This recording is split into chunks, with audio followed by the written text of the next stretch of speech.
राम राम जी।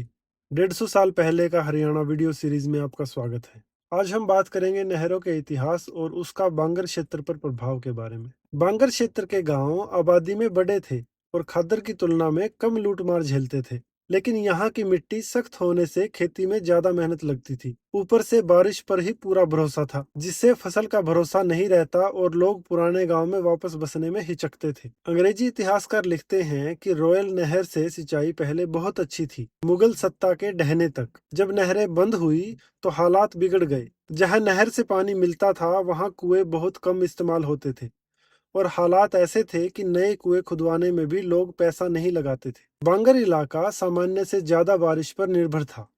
इसी वजह से खेती योग्य जमीन का बहुत छोटा हिस्सा ही असल में खेती में इस्तेमाल होता था, खद्दर के मुकाबले काफी कम। जहां पानी कम मिलता था वहां खेती वाली जमीन पर टैक्स का दबाव ज्यादा पड़ता था। और दूसरी तरफ जहां सुरक्षा और स्थिरता आई वहां खेती तेजी से बढ़ी, क्योंकि जमीन बहुत उपजाऊ थी, बस पानी की कमी थी। जब धीरे धीरे खेती बढ़ने लगी और नहर सिंचाई फिर से फैलने लगी तो बांगर की पूरी कहानी बदलने लगी।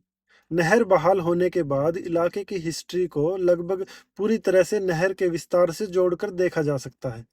यानी बांगर की तरक्की की कहानी नहर की वापसी की कहानी बन गई। तो ये थी एक झलक नहरों के बांगर पर प्रभाव की। अगर आपको भी इतिहास में झांकना अच्छा लगता है तो जुड़े रहिए मेरे साथ। तब तक के लिए राम राम।